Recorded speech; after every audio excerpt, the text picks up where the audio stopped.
नमस्कार, मैं वसंत रावल ज्योतिष विद्या ज्ञान चैनल के अंदर आज मैं आपको बताने आया हूं भावात भावम नियम के तहत तीसरे भाव का फलादेश कैसे किया जाता है। सबसे पहले मैं आपको बताना चाहूंगा कि भावात भावम नियम होता क्या है। तो सुनिए, कुंडली के अंदर हर भाव का अपना एक सहायक भाव होता है, हर भाव का अपना एक प्रतिरूप होता है, हर भाव का अपना एक सूक्ष्म रूप होता है, हर भाव का अपना एक प्रतिबिंब होता है। और हम लोगों को जब किसी खास भाव का गहनता से अध्ययन करना होता है, किसी खास भाव का सूक्ष्म अध्ययन करना होता है, तो उस भाव के साथ साथ उसके सहायक भाव को भी देखना होता है और दोनों को देखने के बाद ही प्रेडिक्शन करना होता है। इसी को कहते हैं भावात भावम नियम। अभी हम जानेंगे तीसरे भाव के बारे में। तो आइए, तीसरे भाव से क्या क्या देखा जाता है वो हम सबसे पहले समझेंगे। तीसरे भाव से देखा जाता है कि व्यक्ति कितना मेहनतू है, कितना साहसिक है, कितना पराक्रमी है, वो तीसरे भाव से देखा जाता है। तीसरे भाव से ये भी देखा जाता है कि व्यक्ति को अपने छोटे भाई बहनों का सुख कैसा प्राप्त होगा, यानी कि छोटे भाई बहनों के साथ उसके रिश्ते कैसे रहेंगे, उसके बाद उसकी राइटिंग कैसी होगी, वो कौन सी चीज़ों में इंटरेस्ट लेगा, वो व्यक्ति कोई अच्छा कलाकार बन सकता है या नहीं, उसका कम्युनिकेशन पावर कैसा होगा, ये भी तीसरे भाव से देखा जाता है। और व्यक्ति के अड़ोसी पड़ोसी सगा संबंधी कैसे होंगे, वो भी तीसरे भाव से देखा जाता है। अभी हम जानेंगे कि भावात भावम नियम कैसे काम करता है। एक छोटा सा एग्जांपल देता हूं कि मान लो हमें तीसरे भाव के बारे में अध्ययन करना है, तो सबसे पहले हम तीसरे भाव का अध्ययन करेंगे कि तीसरा भाव शुभ हो रहा है या अशुभ हो रहा है। जैसे कि तीसरे भाव का स्वामी स्वगृही मित्र क्षेत्री उच्च का होकर केंद्र में बैठा हो, त्रिकोण में बैठा हो या फिर दूसरे 11वें भाव में बैठा हो, तो तीसरा भाव शुभ हो गया। अगर तीसरे भाव का स्वामी 6वें 8वें 12वें भाव में हो, नीच का हो, तो तीसरा भाव कमजोर हो गया। तो सबसे पहले हमें तीसरे भाव का अध्ययन करना होगा और तीसरे भाव से तीसरा भाव यानी कि पांचवा भाव, ये पांचवा भाव तीसरे भाव का सहायक भाव माना जाएगा। तो जब भी हम तीसरे भाव का अध्ययन करेंगे तो साथ ही साथ हमें पांचवें भाव का भी अध्ययन करना होता है और ये दोनों भाव को देखने के बाद हमें तीसरे भाव का अध्ययन करना पड़ता है, फाइनल प्रेडिक्शन करना पड़ता है। इसी को कहते हैं भावात भावम नियम। भावात भावम नियम के अंदर भी 5 अलग अलग नियम है जो मैं आपको बताने जा रहा हूं। उसमें से पहला नियम, अगर तीसरा भाव बलवान हो और तीसरे भाव का सहायक भाव यानी कि पांचवा भाव ये भी बलवान हो, तो तीसरे भाव का फल निश्चित तौर पे बहुत अच्छा मिलता है। एग्जाम्पल लेते हैं, वृश्चिक लग्न की कुंडली के अंदर लग्नाधिपति मंगल तीसरे भाव के अंदर उच्च का होकर बैठा है और तीसरा भाव मंगल का कारक भाव माना गया है, तो निश्चित तौर पे तीसरा भाव शुभ हो गया। तीसरे भाव का तीसरा भाव यानी कि पांचवा भाव, अभी इसकी स्थिति देखते हैं। पांचवें भाव के अंदर आप देखिए गुरु स्वगृही होकर बैठा है और उसके साथ भाग्याधिपति चंद्र भी बैठा है। चंद्र गुरु की युति गजकेसरी योग बना रही है और पांचवा भाव गुरु का कारक भाव माना गया है। तो यहाँ पे तीसरा भाव भी शुभ हो गया, पांचवा भाव भी शुभ हो गया। तो आप निश्चित तौर पे कह सकते हो कि ये व्यक्ति बहुत ही मेहनतू होगा, साहसिक होगा, पराक्रमी होगा। ये व्यक्ति को छोटे भाई बहनों का सुख बहुत अच्छा होगा, छोटे भाई बहनों के साथ बहुत प्रेम रहेगा। ये व्यक्ति चाहे तो एक अच्छा कलाकार बन सकता है। अगर ये व्यक्ति चाहे तो जीवन के अंदर कुछ करके दिखा सकता है।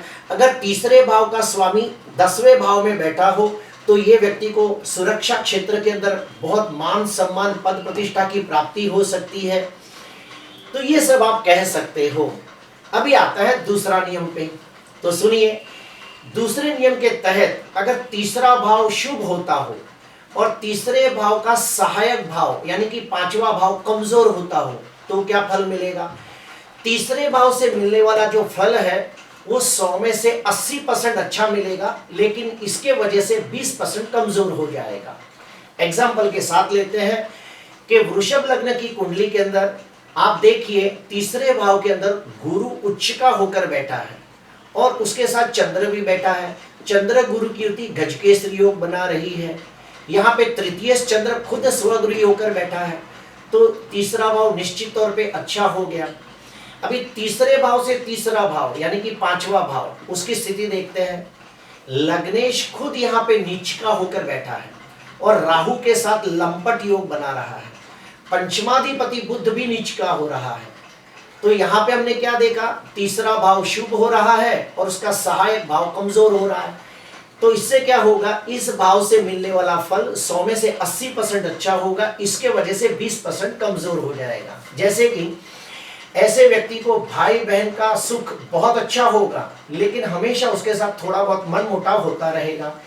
ऐसा व्यक्ति अपनी मेहनत, साहस और पराक्रम जो भी करेगा उसका उतना फल नहीं मिलेगा जितना उसे मिलना चाहिए।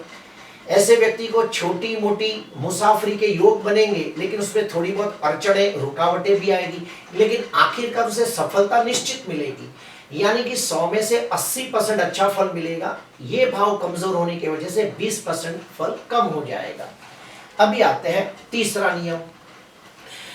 अगर भावात भावम नियम के तहत तीसरा भाव कमजोर होता हो और उसका सहायक भाव शुभ होता हो, तो क्या होगा, 100 में से सिर्फ 25% अच्छा फल मिलेगा, 75% फल अच्छा नहीं मिलेगा। एग्जाम्पल के साथ समझते हैं।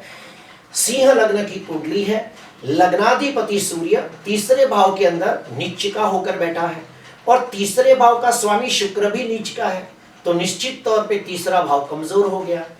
अभी तीसरे भाव का तीसरा भाव यानी कि पांचवा भाव जो इसका सहायक है, उसकी स्थिति देखते हैं। यहाँ पे देखिए गुरु स्वगृही होकर बैठा है और भाग्येश मंगल भी उसके साथ मिल गया है। मंगल गुरु दोनों मित्र है, तो निश्चित तौर पे पांचवा भाव शुभ हो गया। तो यहाँ पे तीसरा भाव कमजोर हुआ और पांचवा भाव बलवान हुआ।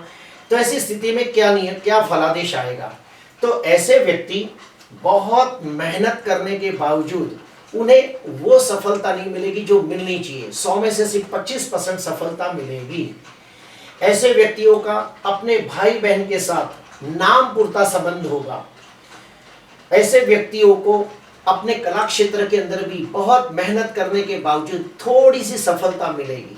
ऐसे व्यक्ति अगर स्पोर्ट्स में हो तो बहुत मेहनत करने के बावजूद उन्हें थोड़ी सी सफलता मिलेगी, 100 में से 25%।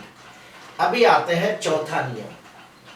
चौथा नियम ऐसा है कि तीसरा भाव भी कमजोर है और तीसरे भाव से तीसरा भाव, पांचवा भाव जो उसका सहायक भाव है, वो भी कमजोर है। तो क्या होगा, तो इस भाव का फल नहीवत हो जाएगा, यानी बिल्कुल अच्छा फल नहीं मिलेगा।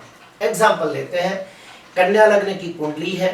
कन्या लग्न की कुंडली के अंदर आप देखिए तीसरे भाव में चंद्र नीच का होकर बैठा है और तृतीयेश मंगल भी यहाँ पे नीच का है। यहाँ पे चंद्र नीच का, तीसरे भाव का स्वामी नीच का, तो निश्चित तौर पे तीसरा भाव कमजोर हो गया। और उसका सहायक भाव देखिए, उसके अंदर भी गुरु नीच का है और पंचमाधिपति शनि भी नीच का है, तो दोनों भाव कमजोर हो गए। तो इसका फलादेश क्या होगा, ऐसे व्यक्तियों का अपने भाई बहन के साथ बिल्कुल नहीं पटेगा। ऐसा व्यक्ति बहुत मेहनत करने के बावजूद उन्नति, प्रगति, विकास नहीं कर पाएगा। उसके जीवन में बहुत तकलीफों का सामना करना पड़ेगा। उसकी मेहनत, साहस, पराक्रम का उसे यश प्राप्त न होगा। अभी आते हैं आखिरी नियम। एक मैंने कुछ किताबों में यह भी पढ़ा है कि तीसरे भाव का स्वामी पांचवें भाव के अंदर बलवान होकर बैठा हो तो राजयोग जैसा फल मिलता है। मैंने कुछ किताबों में यह भी पढ़ा है कि तीसरे और पांचवें भाव के स्वामी एक दूसरे के भाव में बैठकर परिवर्तन योग बनाते हो तो राजयोग जैसा फल मिलता है। तो प्रिय दर्शकों, इस प्रकार से मैंने आज आपको बताया कि भावात भावम नियम के तहत तीसरे भाव का फलादेश कैसे करना चाहिए। अगर आपको अच्छा लगा हो तो जरूर लाइक करना, सब्सक्राइब करना। नमस्कार।